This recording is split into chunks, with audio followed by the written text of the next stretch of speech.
Hi, this is Dr. Lois Frankel with another tip for how you can tell people to go to hell so they look forward to the trip.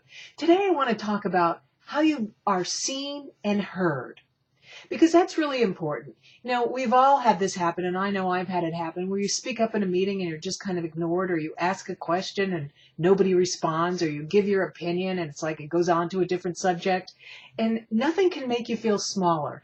And what often winds up happening is that makes you even more reticent to speak up. And so it kind of becomes a vicious cycle. Okay, I'm going to give you 3 tips for what you need to do in every single meeting to make sure you are seen and heard.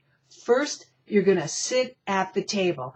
I mean, literally sit at the table and figuratively sit at the table.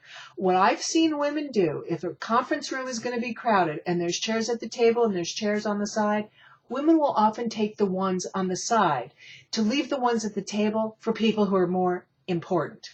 You're not going to do that anymore. If there's not enough chairs at the table, you're going to squeeze one in. And if there are enough chairs at the table, but there's also ones on the side, you're going to make sure that you sit at the table every time. Second, what you're going to do is be among the first 2 or 3 people to speak in every meeting. Early speakers are seen as much more self-confident than later speakers. Plus, if you wait too long, all the ideas are taken, or people are tired, or they've lost their attention span. And so you're going to be among the first 2 or 3 people to speak. Now, I didn't say the first. I said among the first 2 or 3. And you don't want to always be the first, because that person is seen as kind of grandstanding. And I also didn't say that when you speak up, you have to give your opinion. That's not it at all. The idea is to have your voice in the room. So giving your opinion is one way to speak up, but you could also ask a question. You can clarify what someone else has said. And my personal favorite is to affirm what someone else has said, to make sure that they know you heard them and you agree with them. That's how you build alliances. So you can say things like, I would just like to agree with what Jane just said. I've had the exact same experience and I would support her idea. That's how you build alliances. And number 3, what you're going to do is you are going to tie your ideas together with those of other people who have already said something.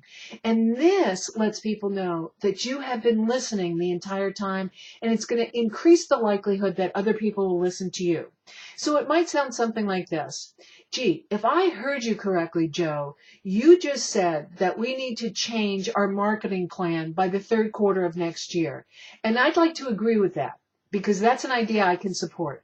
At the same time, I'd also like to suggest that we take a look at the best practices of marketing strategies of our competitors so that we don't have to reinvent the wheel. Now, there's a way that you use what we call bridging. You tie your idea together with someone else's, and you're more likely to also build alliances that way as well. So those are the 3 ways in which you're going to make sure you're seen and heard. You're going to sit at the table, you're going to be among the first 2 or 3 people to speak in any meeting, and you're going to tie your ideas to those of others. That's today's tip for how you can tell people to go to hell so they look forward to the trip, and I'll be back next week with some more.